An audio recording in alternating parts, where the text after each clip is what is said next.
Yes. Yeah. Good evening, and welcome to Couch Conversations with the Doctors.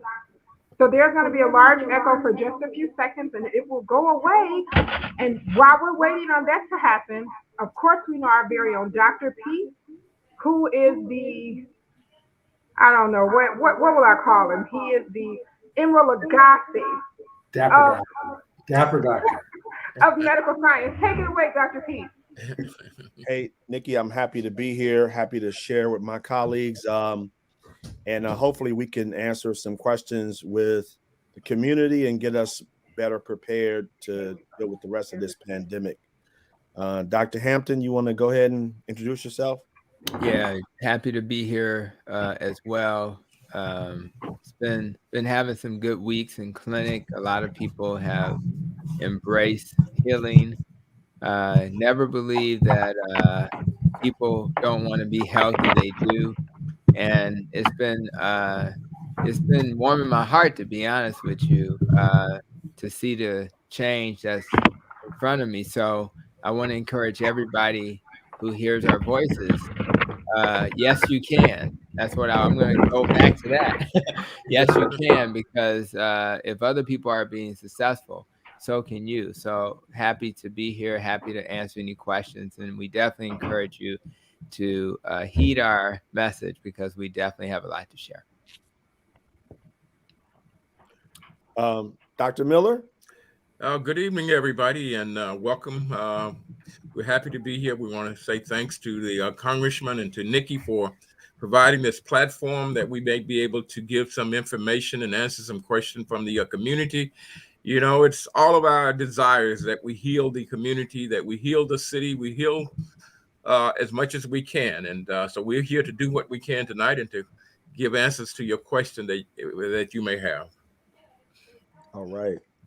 Then, Dr. Mason, do you want to give us a little bit about yourself? Yes, I'm Dr. Terry Mason, and I'm grateful to be on this program once again. And I, like my other colleagues have already stated, we're here to help you understand some things that you might not understand, and maybe impart to you some information about something you may not know in a way that you can understand it. We're here because we want to be, and we want to help you. So whatever your questions are, we'll get to them and do as best we can in giving you the right answer. All right. Then Dr. Douglas Graham. Thank you. I'm a retired physician. I've been working in the Congressman's office for the last 2 years. I really appreciate being on this forum and being able to answer your questions. So I'll do my best to answer your questions if I can. All right. And to the vanguard of healthcare himself, our congressman who allowed us to have this opportunity to share with our community, Congressman Danny Davis. Well, I don't know about all those kind of accolades, but all right. I should be okay now. What about it now? I don't know about all these accolades and all that kind of stuff, but I do know that it's cold outside. I can't help but remember the blues singer that used to sing this song where the lady would say, I gotta go to work. And she'd say, it's cold outside. Then she'd say, my mama will be worried. And the guy would say, but it's cold out there. It's kind of cold out there. So this hat that Dr. Peter's wearing is probably very helpful. I got on my NAACP cap because I had to come in from out the cold. Well, let me thank all of us for being here, even though we are a couple of days late in terms of World AIDS Day, but we are discussing. And I remember a few years ago when people thought that if you had HIV or you were diagnosed with AIDS, that was pretty much the end. I'm talking about that was pretty much the end. But we've made a lot of progress. I happen to be one of the founders of the Ruth Rothstein AIDS center right here on Harrison Street. I was on the Cook County Board at the time that we developed it. And I remember a philanthropist from the Crown family helped raise a whole bunch of the money. And also Christy Hefner, who was Hefner's daughter from Playboy. She raised a lot of the money. That's how we got the Ruth Rothstein and the county board put in money, and they raised money from all over. Plus, I've been very fortunate to be heavily engaged and involved because one of the premier HIV/AIDS activists for more than 20 years, a guy named Ben Montgomery, worked for me. Ben was a gay male in a committed relationship with his partner for probably 20 years or more. But Ben was a premier, and we used to do on World AIDS Day, we used to do events all over the city. I remember one year we must have done 8 or 9 events just on World AIDS Day. We did them in Walgreens stores. We did them in churches. We even had a program where we'd go out on Sunday afternoons and do workshops at churches after they end. And the way we get people to be there, we would buy up the kitchen. And the stuff they were eating is not what Dr. Mason would have recommended, but we would buy up the kitchen. And everybody who stayed, we'd give them dinner. And we just buy the whole kitchen. I had a friend named Garfield Major at the time who was an unusual dude, very unusual. He had an exterminating company. And whatever we got involved in at Garfield, so we went to one place and we asked him about well, how much does it cost for all the food? It's food. Dinner is $5 or $6 if you get peach cobbler to go with it, and $7 if you get some potato pie. Or Garfield said, no, I mean, how much is the whole? How much do you take in on a Sunday? And they kind of figured it out, and we started buying up the whole kitchen, and then everybody who would stay for the seminars. And most of the people who would stay, of course, were kind of senior citizen types, or at least middle age. Wasn't no youngsters. And we'd have so much fun talking about sex education and that kind of stuff. And, folks would say, Sister Jones, I didn't know you knew about that. So I didn't know you. But we did. And ultimately, and I'm through with Ben, but there's a red ribbon lottery ticket that we generated, and all of the proceeds, we took it we came up with it one day at our town hall meeting. We took the idea to Jackie Collins, State Senator Jackie Collins, who was in the Senate. Then we took it to Karen Yarbrough, who is today the county clerk. We got them to introduce the legislation. We got it passed. The governor vetoed it, but we had enough votes that we were able to generate to override the governor's veto. And all the money that comes from that lottery ticket goes to HIV/AIDS organizations that have budgets of $100,000 or less. There was big conversations at the time among Black HIV/AIDS activists that most of the money was going to Howard Brown. They had this argument going on. And so this money, and it still goes to these small organizations. I think over the years, it has generated about $8 billion. And so that's Ben Montgomery. We call that. There were 3 black HIV AIDS activist guys. Ben and one of the others has passed. The other one is still alive, calls in to all the radio talk shows and that kind of stuff. So we've made progress. But our brothers and sisters in Africa are catching holy hell with HIV and AIDS right now.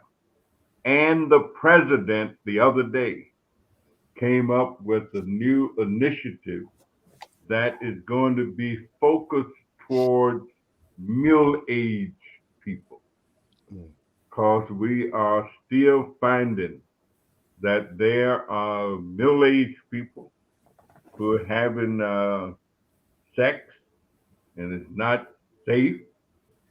As a matter of fact, we've had some of the senior citizen buildings where women have protested against men bringing people into the buildings for the purposes of having sex, especially the first of the month when they get their Social Security check and other things. And you know, there's so much that goes on in our society that a lot of people don't know about and don't quite understand. And that's why I always say that knowledge is power. Because when you have knowledge, you have an understanding of what's going on. So we've had those complaints, especially from females who live in senior housing, that their places sometimes get overrun the first of the month with visitors who come to visit Uncle Charlie and come to visit Uncle John. But it's the Uncle John, you know, that the blues singer was talking about. Talking about Uncle John pretends he's having the misery, but he's having a lot of fun. Saw Uncle John with long, tall Sally in the alley. And so all these things really go on and are going on. And we have to figure a way to deal with it best we can. So thank you, gentlemen, for being a part of this discussion. We look forward to it, and thank you so much. Thank you so much, Congressman. We do have our guests are here. Dorothy Murphy is here. Good evening. Martha Puckett is here. Nellie Purnell King says, good evening, everyone. Virginia Knight, good evening. Great day to be alive. Mary Ballinger is here. Dorothy Murphy, I was at Cook County Jail and fondly remember your contributions to HIV over the decades, Congressman. Linda Johnson says, yes, we're here. Mary Ballinger says, Dr. Peter, like your brim. Mary Ballinger laughing. Yeah, Sandra Rowe, seniors need love too. Okay. Seniors gotta need love and wear condoms too.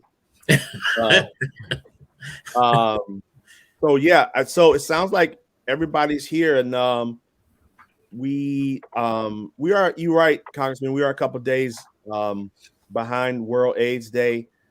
Just for the sake of those who don't know, World AIDS Day is observed on December 1st. It has been since 1988. This is where we acknowledge and try to raise awareness of the epidemic, the HIV epidemic, and to also bring some hope that things are getting better. We're not where we want to be, but we're certainly not where we used to be. I'm sure we all have stories of, I just remember being an intern and doing our HIV rotation. That rotation was, I mean, you know, next to intensive care unit, that was the hardest rotation because the patients were so sick. And by the time I was a senior resident, which was 2 years later, it was because of the medicine, of the antiretroviral single tablet pill, that rotation was probably the lightest rotation. And the ward wasn't completely filled. We'd have to board other patients with in that unit. So we're happy that things have going so well. However, we have a ways to go. So we do have some questions, but does anybody have any comments about the epidemic and where we are? I would just say, Pete, that I can recall early on when contracting the virus, as we were beginning to learn about it, was a death sentence. Mm-hmm. Everybody died. Yep. Everybody died. There were no, prior to these cocktails, and I'm going back now to the early 80s when this was still almost unknown. And people were coming in, and we learned about a particular pneumonia that they had, and we didn't know what was doing this. And the only reason I'm bringing this up, because the V in HIV is virus. And we have another virus that we're dealing with today. The difference is how the two viruses are spread and what they do. And so we need to always, we didn't have a vaccine. We didn't even have medicine. To your point, Dr. Pete, we didn't even have medicine for this in the beginning because we were still learning what it was. And we were afraid that people were afraid to even sit next to people that they thought may have it. People were afraid to be seen with people. I mean, it was really, and I'm just bringing some of the highlights of some of the, or lowlights of some of the things that I recall from that era. And to go to Congressman Davis's point, from there to here shows you what dedication and what education and the manufacture of medications to really deal with this at its core can do. So I'm just grateful that I was able, like many of you, to see this whole thing unfold right in front of our very eyes as we now are dealing with another virus, unfortunately not transmitted necessarily not through sex, but through the air. And that makes this very, very different. Yeah. Wait, Doc, I'll go back and because I remembered that I had patients that we knew had a strange disease, but we didn't know the name of it. So these were my first encounter with patients. And then when as the information unfolded and testing became available, we went back and we were able to at least put a diagnosis on it for some people, because there were some people that's absolutely, because their understanding and their knowledge was such that they didn't really want to be identified. And so the education has been tremendous, and because that seemed to be the key, is for getting people to understand what it is that they're living with. And obviously when there's hope, then people tend to be more cooperative in terms of trying to identify what it is, and they're more willing to to step up a little bit, as opposed to having to hide and to be afraid, and obviously afraid for your life because you have a disease that you don't even know, nobody really had any treatment for that was effective and safe. So there's been tremendous progress, and as you say, Dr. Pete, we still have some ways to go with getting people to. I mean, I remember some of the projects that I work with, just in barbershops and places like that, just talking to people and trying to help them to understand and ask a question, but just to get folks to say, okay, it's all right to get tested. It's not, it's not going to change. It's not going to make it worse if you get tested, but people just didn't want to know. And so, that was a tremendous burden. Yeah. And some things you just don't know about as much unless you experience it. Yeah. Whereas there are people who would say nothing is changing, healthcare is not doing much, politicians ain't doing much. Nobody's doing anything. Everything is the same. Well, they just ain't been around long enough to know about certain things. That diphtheria, for example, used to just be a killer. Absolute. When I was a kid, polio, you scared to death. I'm talking about you just be totally wiped out. And so if you haven't been around long enough or studied up on some of this stuff, then some of it you just won't know. You won't understand. I listen to young people who say ain't nobody did nothing. Ain't nobody whatever. And I say, yeah, you just never chopped cotton. so you don't know. You ain't old enough to know the back that you riding on. In my state of Arkansas, for example, the woman who became the Surgeon General couldn't go to medical school when she graduated from college. Not in that state. So she had to go to another state, Dr. Jocelyn Elders, and she eventually became the Surgeon General, appointed by a guy from that state, but she couldn't go to medical school when she graduated. Cecil Partee, who was one of the erudite, outstanding lawyers, became the black president of the Illinois Senate years ago, ran for attorney general. He couldn't go to medical school in Arkansas. He couldn't go, but they would pay for him to go to Northwestern once he got accepted. And that's the way southern states, all of the southern states, were the same. There wasn't no difference hardly in one than the other. Some of them was just more notorious. I remember when these guys like Faubus and the guy from Alabama and all, they stood in the doorways of the school. That we can't let them in here.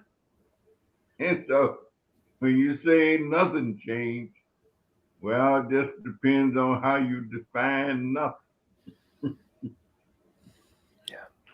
I'll only add that I didn't watch a lot of TV until I started supporting my father-in-law, and he has dementia, so I sit and watch TV with him.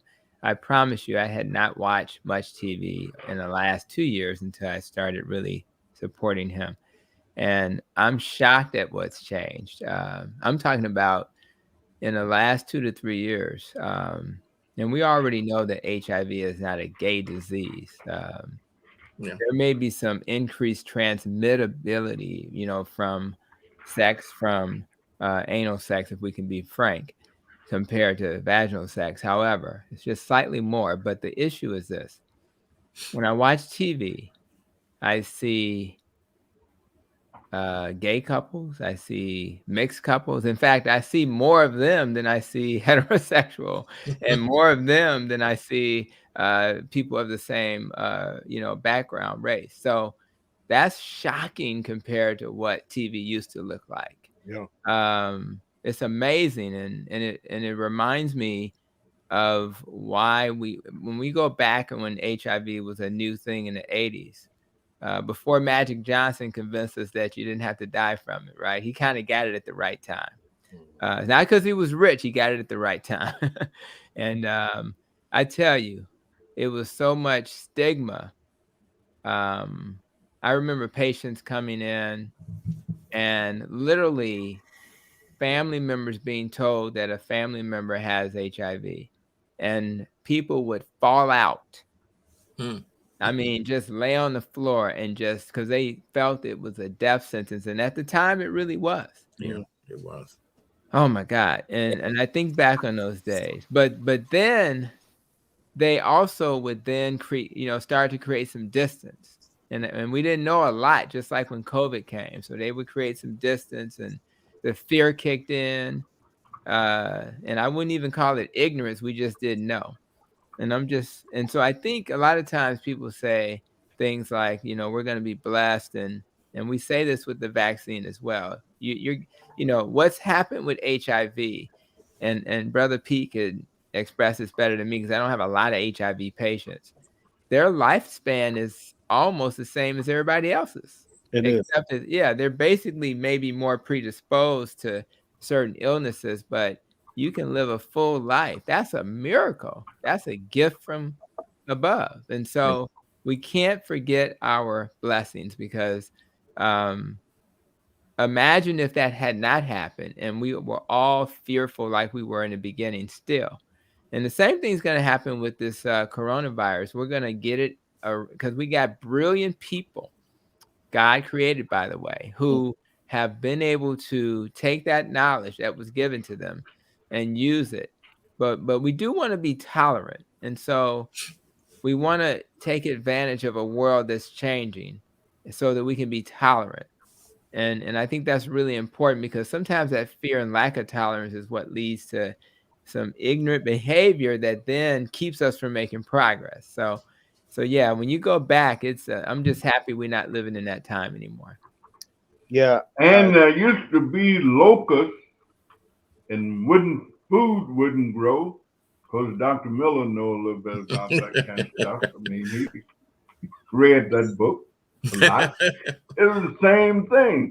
It was the exact same thing.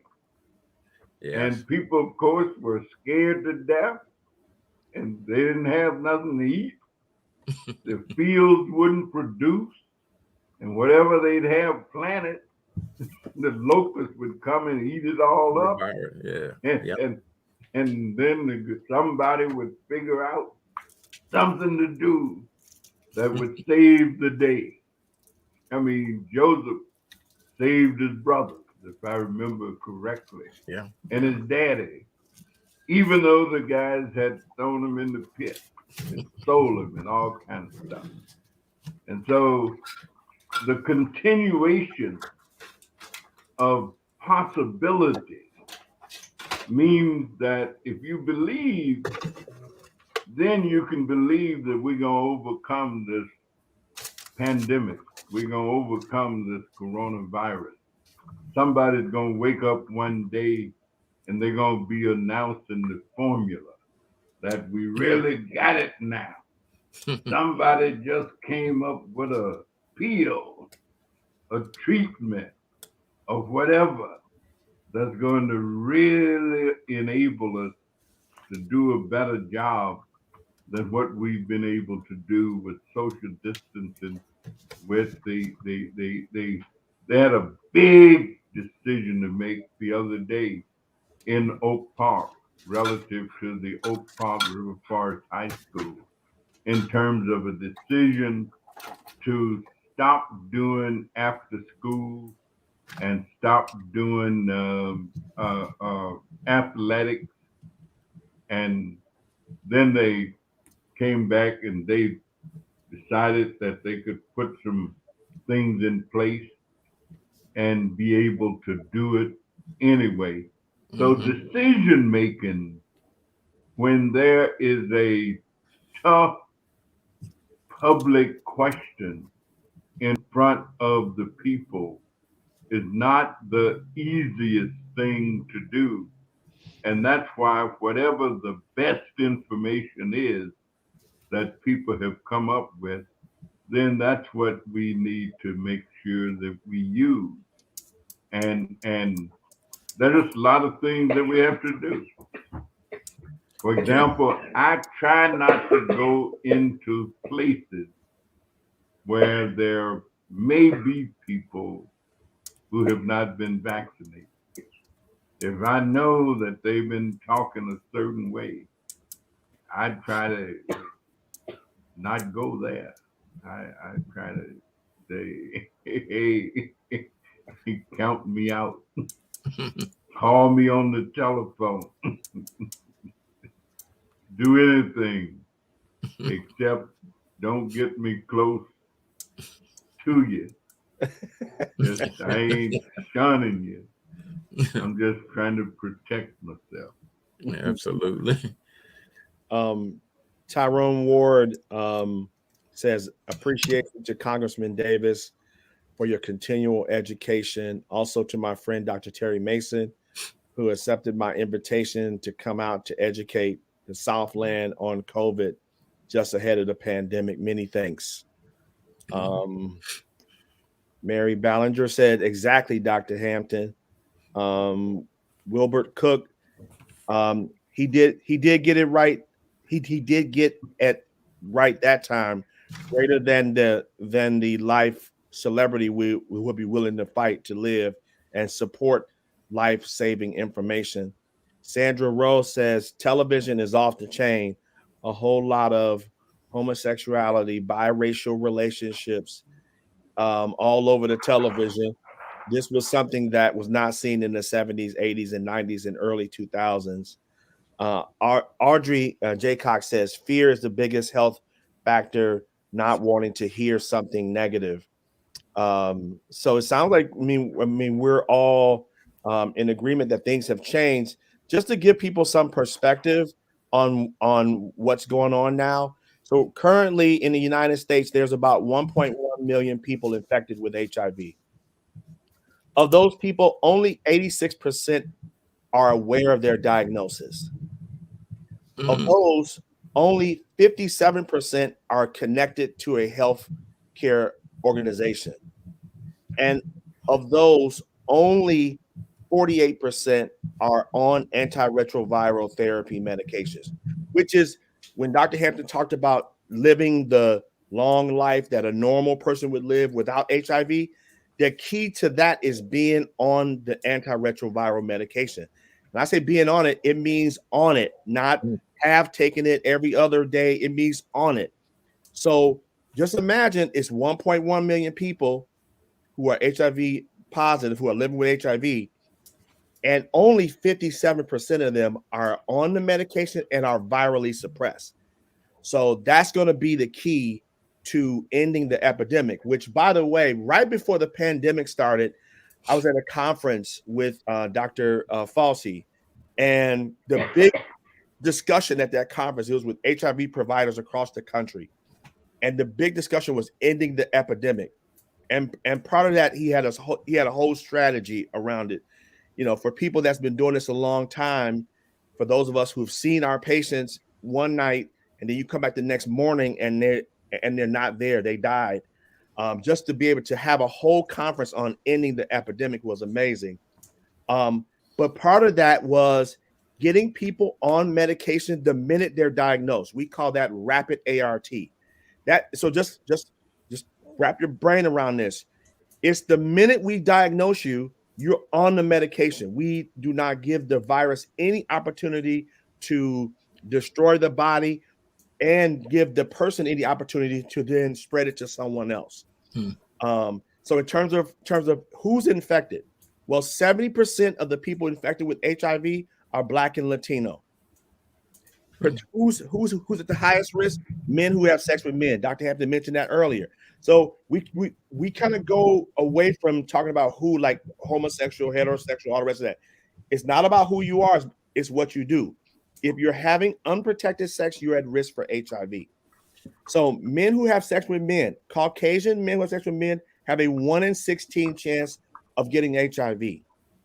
Hispanic men who have sex with men have a 1 in 6 chance of getting HIV. Black men who have sex with men have a 1 in 2. 1 in 2. That means you take 2 men who have sex with men who are Black, one of them will be HIV positive. And the cause is what? Treatment? Lack of treatment, I should say. So part of it's community. It's all the social determinants of health. It's poverty. It's stigma. it's exploitation, racism. It's all of those things that keep our community or keep a certain segment of the community in one little area. And so the likelihood of the virus spreading more when these people only associate with each other, right? Because I can't really be who I really am to everybody elsewhere. So I got to be myself in this little area. So we think that's what it is. But on top of that, we have to solve those broader issues around social determinants of health inequities. It's still the same stuff that we've been talking about. The only thing is now the subject is HIV. And like Dr. Mason mentioned earlier, we're going through some of the same things with COVID, that when we're not dealing in science and we're dealing in our feelings, right? We're, like, I feel a certain way. The government's trying to tell me what to do. You can't make me wear a mask. You can't make me get a vaccine. That's the science is the science. I can't affect that. It is what it is. Like a congressman said, you think that, we've come a long way, but we cannot go away from the science. The science is what's got us here.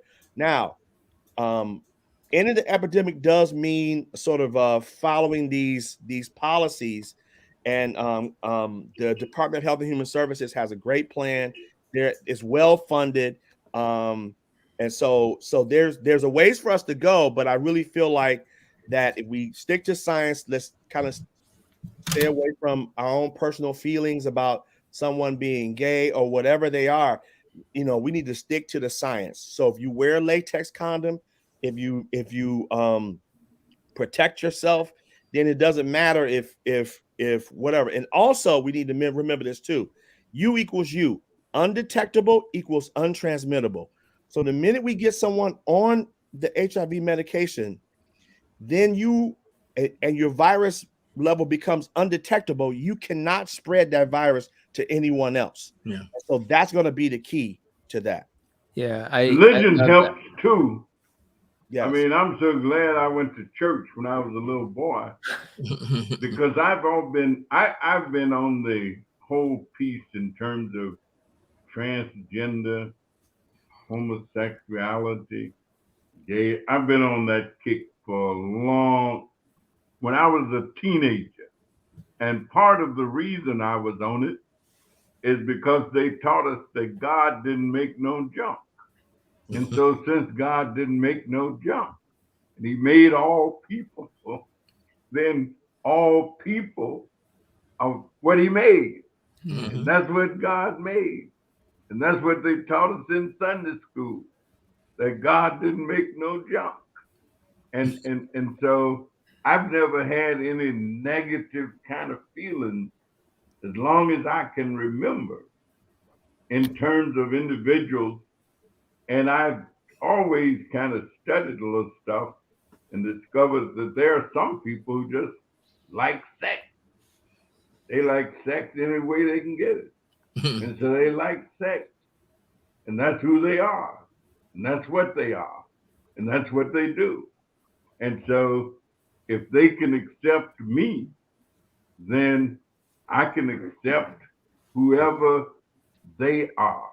And it takes our society a long time to change just thoughts and ideas. Like I mentioned at a meeting the other day, we was having a meeting with the president's economic advisor, and she was talking about things they wanted to do and all of that. And then she said, and we really got to help these people who have records and need reentry. And I lauded her comment and said, Madam Chairman, I'm so delighted that you made that comment, because a lot of folks don't know that we got about 100 million people in this country who got records. And one of my colleagues was sitting next to me, and he said, Danny, did you say 100 million? I said, yeah, 100 million. I saw him going to his computer and, checking on, and he said, damn, 100 million people? He says, you know, I never thought about that. He says, I said, yeah, it's a lot of 100 million is a lot of. So yeah, I agree with Madam Secretary. We got to do something to help these individuals, because if we help them, there's another 300 million that they impact. I'm saying the quality of their being impacts another 300 million that they come into contact with and are a part of, and are in the same family with, are in the same house with, are married to, are lived with, or whatever. And so there are numbers beyond imagination in terms of disadvantagement in our society. And health is, if you ain't healthy, ain't a whole lot you can do about all these other things that are going on. We want to say hello to Mayor Tyrone Ward, who's on the line with us.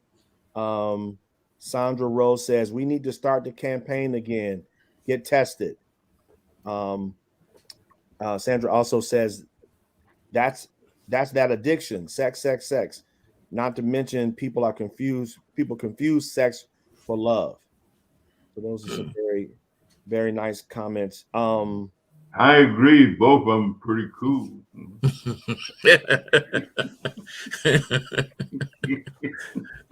how you really feel, Congressman. Nobody heard that. Oh, we all heard you, Congressman. We just didn't all respond, but we all heard. We all heard you. You know, the other thing is right now there's a new medication out called Cabenuva. Cabenuva is cabotegravir and rilpivirine. It's a once a month injection. And again, just to echo this idea that we've come so far, I had patients back when I first came out of residency, when I first started at the Core Center, that was taking 16 and 18 tablets a day, having diarrhea, vomiting. Just imagine living your life like that. And now we're at the point where you can take an injection once a month and completely suppress this virus. It's just incredible the amount of progress that we've made through science. And I do think, like the Congressman said, we still are battling with this idea of stigma. And stigma is something that keeps people who are HIV infected or even at risk for HIV. It keeps them from accessing care. It keeps them from coming around their family if they feel sick and having somebody take them to the doctor. Like if you had heart disease or diabetes or arthritis, you wouldn't feel twice about mentioning to your girlfriend or your buddy, hey, I've been having these aches and pains. But because there's a stigma about having HIV, it's this thing where they have to hold on to this themselves, and then that delays them accessing care, as opposed to calling a friend and say, hey, I don't feel good. Can you come take me to the ER or something? So I've seen this happen, and I think the stigma is particularly highlighted in the African American community, and I think that also contributes to that.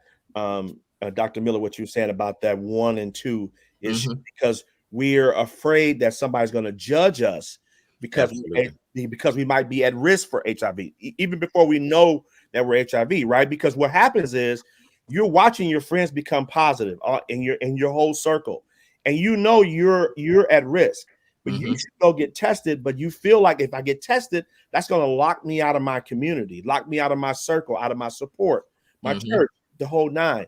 I'll tell you, for the first time, I've been doing this a long time. I don't want to tell you, I'm talking about how long I've been doing it, but I've been doing it a long time.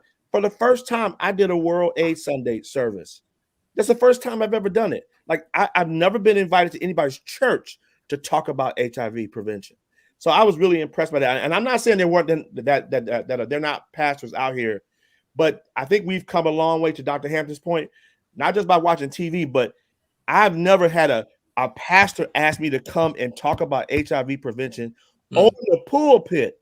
I was sitting here like holding my head like, I can't believe I'm here. Like, it was because it was almost something like, well, okay, you guys can go downstairs and put the table all the way to the, can't bring no condoms in here. Condoms in here. I mean, like, that's where we were. And, and I was like, okay, I'm glad to be here, Pastor, but the idea that happened just a couple of Sundays ago. And so that was a big deal. Wilbert Cook says, my first federal grant, SAMHSA, to set up a community-wide 7-district HIV AIDS forum in 2000, thanks to the support and the guidance of the great Dan Cantrell.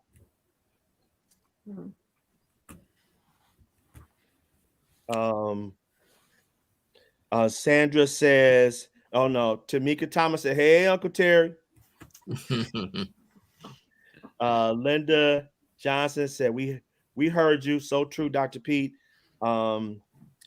Sandra Rose says, I remember my patients taking 10 to 12 pills around the clock due to their HIV status back in the 90s. Absolutely. Absolutely, Sandra. I want to thank Wilbur Cook for mentioning Dan Cantrell, because the day that Dan Cantrell hit Chicago, somebody told him to come and meet me. And that was in about 1969, I think. And of course, we ended up being friends since then. And of course, Dan at the moment is in a nursing home. He has dementia, and his daughter is looking after him. She actually moved out near the facility. He has one daughter who's a young attorney, and she moved out near the facility so she could be near where he was located. And so thank you, Wilbur, for mentioning Dan Cantrell, who was actually in charge of the Miles Square Health Center when it was a 2-story house. Now you go over there and look on Roosevelt Road. It's not a 2-story house. Not to mention the other 5 or 6 sites that they have all over the Chicagoland. And they have a center in Rockford, Illinois, that they also operate. So thanks for mentioning Dan Cantrell. Dr. Pete, I really want to thank you for giving us these numbers. Yeah. And bringing this back to light with statistics. I think there's some similarities and some differences between what we're dealing with now with COVID and what we were dealing with then. And the big difference, from what I can see, something that's linked to sex and something that's linked to sex that people still think is deviant is a problem.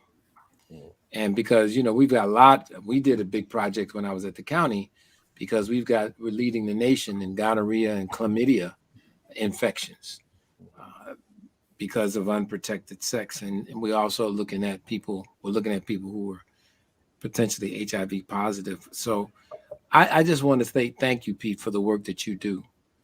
And I want to thank Congressman Davis for making the work that you do possible.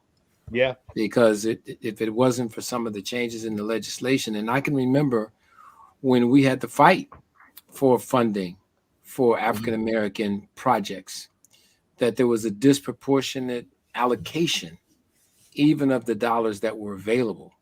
And I can remember going to Springfield and other places trying to work with coalitions. And of course, sometimes we have to get organized in order to make sure that we do what we need to do for the people that are affected by the issues that you've just raised.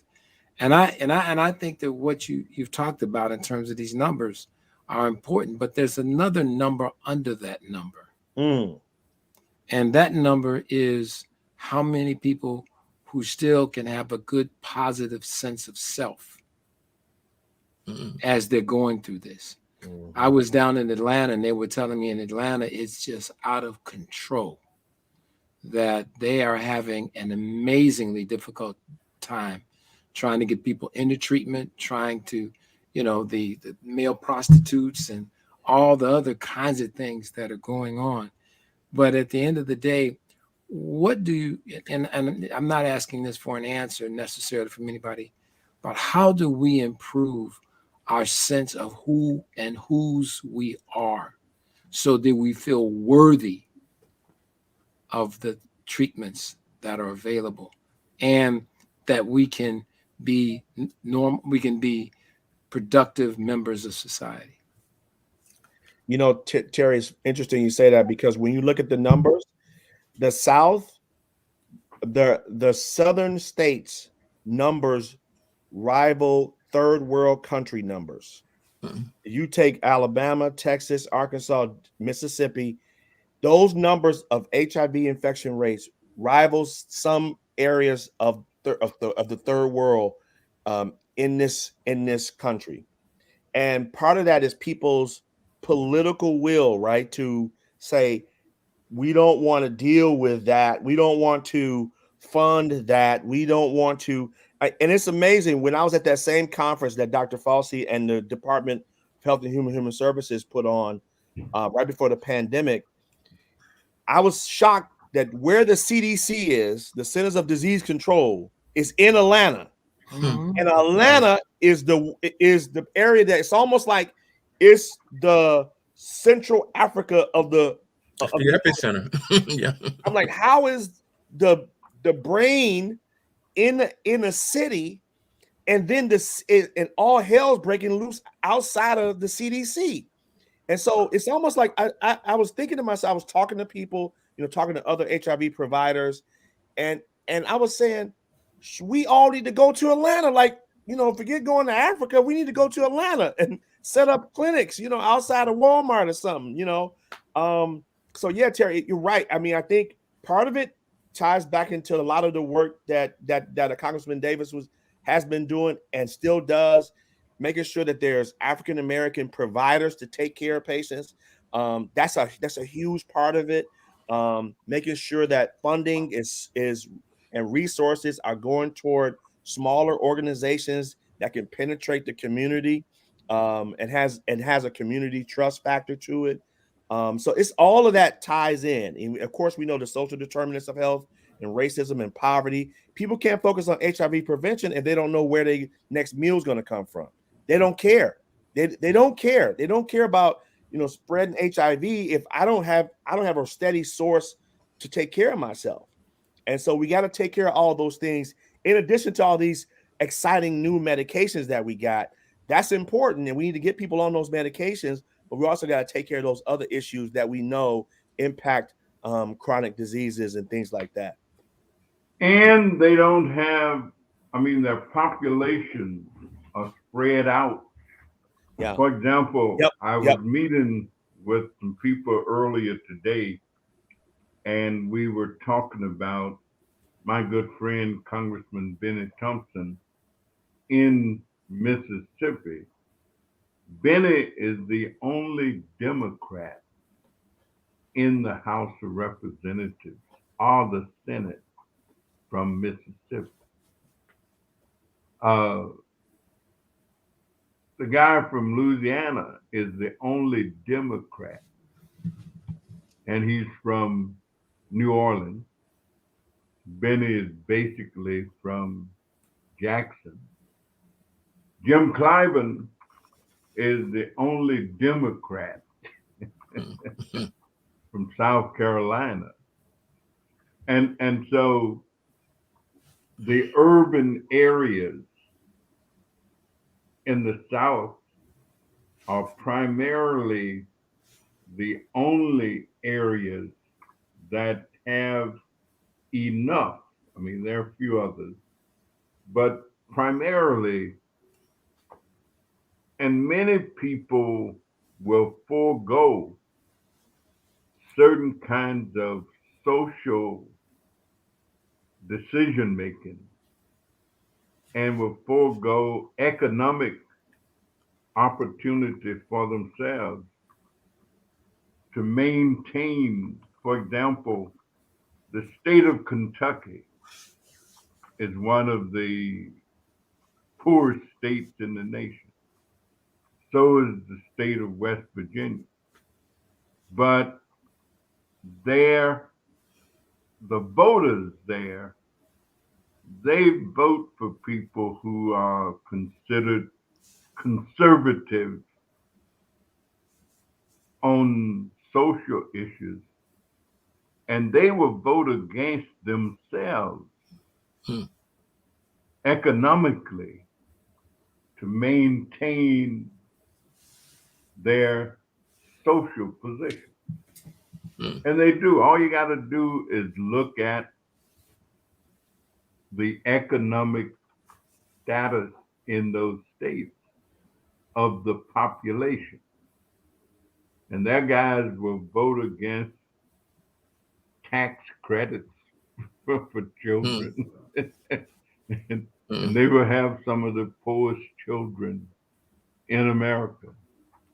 I mean, you see little children in Appalachia, little children in some of the rural areas who still eating corn pone and, pot liquor and stuff because that's what they got. And Hmm. they still will send these guys to represent them. And trying to change some of that is really tough because it becomes the majority. And there are some places in America where the population ain't much more than the population on the west side. But Hmm. they got two United States senators who are able to have as much influence at that juncture in decision making as the two senators from California who may have a zillion times more population. Yeah. And so it's a tough nut to crack. And it requires a lot of effort, but we can't give up. That's why I always say that having hope and faith, because if you don't have faith, it's hard to be a publicly engaged person. I mean, Yeah. especially if you know the odds Hmm. and you understand the odds. The deck, in many ways, is stacked against you, but you got to play the hand you've been dealt anyway. And so you got to play it, even though you know that the playing field is not always even. Hmm.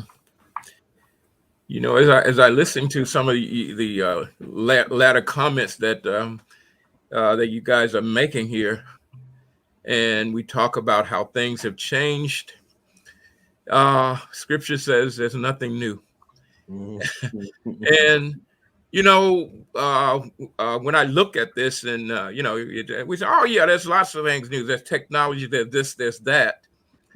But when we look at how ignorance and how bigotry and how people's misunderstanding of each other and those kinds of things, how they really direct and control not just the behavior, but as he said, people sometimes act not in their behalf because of misinformation or a belief that to be in to have a certain kind of social outlook on something is a bad thing, and people will vote and will respond to their own detriment And this is not something that has just started. This is something, that has been going on. I mean, when we go back and biblically look at leprosy and the respond and the fear and how people react to things. It is the same kind of behavior and same kind of process that's going on. And there are different issues. However, the process is still keeping us from really doing the things that we need to do, which is work together and act together for the betterment of all. But somehow that those processes of feeling that if I behave this way, then I'm turning against something. And sometimes you need to turn against something. I mean, if we find out that something wasn't true, and we need to call it for what it is and say, okay, we're going to move ahead and we're going to change and we're going to move in a different direction. Why hold on to something that is not beneficial? It's not good for us all anymore. And so these are the things that seem to be, to the detriment of I want. It's not just this country; it's the world. People, get into their little tribal behavior and thought process, and can't refuse to learn outside of that because for whatever reason. And so that is the challenge. Really, is how do we get beyond that kind of thing? I mean, as we looked at, currently at COVID, the politicalization is really the biggest problem, because if people would just accept the science and accept the disease and the health problem and dealt with that and put that other stuff aside, we probably would be much further along in terms of eliminating COVID. But we're allowing other things that really has nothing really to do with the disease make us make this that we're making decisions based on those things. And that's that's a tragedy. And but it's been going on for a long time. And those are the things that we are not really overcoming. You know what I mean? As people, we're not overcoming that. And if we can ever get to the point that we can overcome that, I mean, this would be, man, with all the other things that we've been blessed to have. If we could just learn to live together, love one another, care for people, get rid of some of the other stuff, and just understand and utilize the newness in technology and whatever. I mean, we would have a much greater world, a much better world. People would be more at peace with one another and with themselves. But without that, we're constantly in a battle and preventing ourselves from being in a peaceful situation. So it's a saddening process, but like I said, when you start looking at it, it's been there, and we just haven't been able to get beyond that. Yeah, this is and we have to be able to balance, because just as something, for example, in some of these places, Dr. Fauci is considered public enemy number one. I mean, and I mean, they have rallies against this guy because they just don't like the message that he is conveying. Yeah. And so they respond in a way that I was getting on the elevator the other day in the house as we was going to vote. And a couple of people got on, and one of the ladies said, "Sir, would you please put on your mask?" And I thought he was going to punch her out. Now, all of these are members. I mean, nobody else. And defiantly, he refused to put on his face mask in this elevator, with a crowd of people, and somebody else get off. But I also think of these instances where people were doggedly determined, like we are getting ready to get into a new year. And in February, we will end up celebrating Black History Month. Well, when Carter G and the boys was sitting in the thing down there on Wabash at the Y, they had a little old study group Yeah. talking to each other about Black history and Black empowerment and Black this and Black that. Then it became Negro History Day, Negro History Week. Now we got Black History Month. And all over the place, we'll be talking about, what being Black means in America. Mm-hmm. And we've got the critical race theory being propagated, and people saying it's about time for us to teach the truth about America. Mm-hmm. And truth can be taught, and you get a different,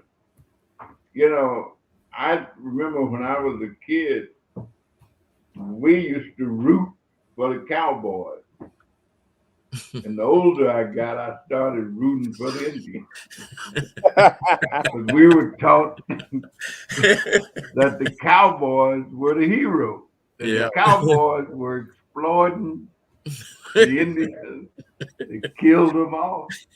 Knowledge is Took the powerful. land, killed the buffalo, ran them out of Dodge.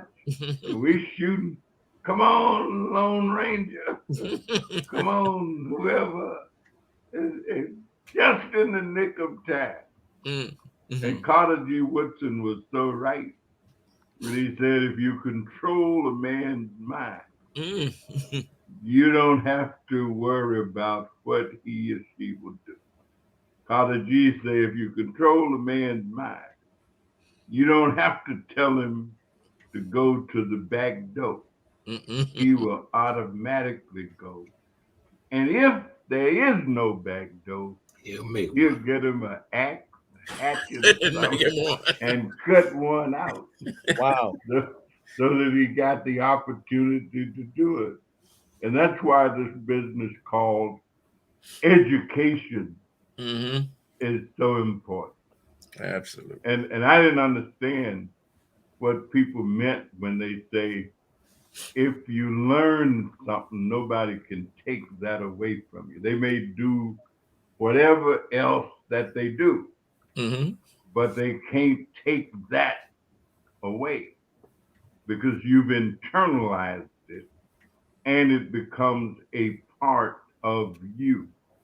And Yeah. if there's anything that I would say that our public education system does not do enough of, and that is teaching value so Mm. that individuals learn that. And if you got those values, then you know that truth on the scaffold, wrong forever on the throne.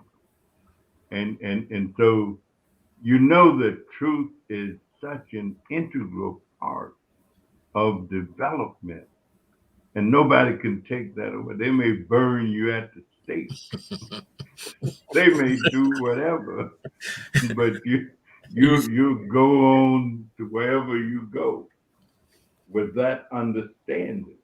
Yeah. And so teaching about that stuff really could help individuals a great deal to know that they were on the right track. And ultimately, they will prevail. Wow. Well, it's that time. I know everybody. We have a lot of comments, and we did not forget about you. Maybe we can answer those at a later time. But why don't we go around and let's give it to until next Monday. Dr. Graham, you want to give us a till next Monday? I've really been thinking about this discussion, and I'd like to kind of link what the congressman said, what Dr. Mason said. In 1981, I encountered the AIDS patients on the cancer wards. And in 1981, that's where they were because nobody else knew how to treat them. So progress takes time. Good progress takes time. So that's why what Dr. Mason's looking at the coronavirus and AIDS and thinking, we're going to beat this. We're going to probably do it faster than 40 years, Mm-hmm. But it does take time to go from point A to point B and do it well. Yep. Mm-hmm. I agree. Dr. Miller? Yeah, I mean, my thing is to say, the congressman talked about hope and faith, and I believe in science, but I think that we must have some hope and faith that tomorrow is going to be, we're going to be able to improve on things tomorrow a little bit over what we're doing today, and that's really is necessary. Otherwise, when you start looking at the amount of dysfunction and all the other stuff that are going on, it'll break you down. But again, if you look at it and you understand that all the things that we're seeing, I was talking to someone a few days ago, and we were just talking about violence and gang banging, and he said this ain't the first time this been here. It's been here. Mm-hmm. It may not have been the same people, but the same process was going on before. So I have faith that we're going to overcome some of these things as we, if we work together, it'll be a little bit quicker. But regardless, we ultimately will overcome it. And so I think that we should hold on to that. Yep. Dr. Mason, you want to give us until next Monday? Until next Monday, a few things. Number one, I want to restore. We need to work on things that help to restore families. Mm-hmm. Much of what we see today in the behavior of our children, what have you, is because a lot of these kids have not been parented. Yep. And that includes how they think about themselves and what they will allow themselves to get engaged in. I want to thank you, Congressman Davis, for the tremendous work that you've been doing and continuing to do on this front. And it's important that, as the song in the church say, we got to stay on the battlefield. Mm-hmm. And to that point, Dr. Thomas, Dr. Pete, I want you to know how very proud I am of you. Yes. Absolutely. Yes. Okay. And the position that you've taken, the things that you're trying to do, the work that you have been doing for years. We recall good church folk wouldn't even want to sit on the same pew with somebody that had lost a little weight because they thought they had AIDS. Mm-hmm. So I just want to thank you for all you do and all the rest that are doing this kind of work. But I know, Pete, you've been doing it ever since I've known you professionally. And I just want to encourage you to keep up the work. And I know it's a lot, and I know it's hard. The beautiful thing is you got better tools than you had 25 years ago. We do. So we can, and now we have access for people to avail themselves of it without the barriers of cost. Yep. So just keep up the great work that you're doing. I'm proud of you, love you, and want you to just keep up that work.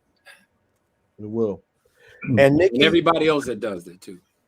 And Nikki, I know you don't normally get asked this. I know you can't talk right now because you had but we want to know until your next Monday. Hang in there. We do have an announcement.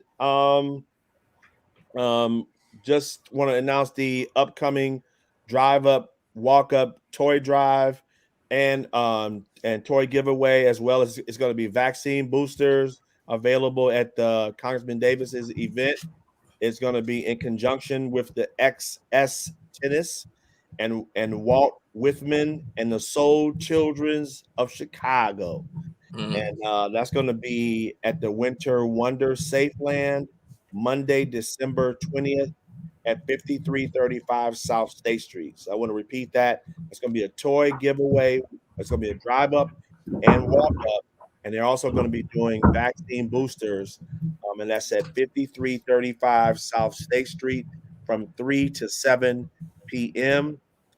Thank you, Congressman Davis, for hosting that event for us to get some more people boosted and get that immune system stronger.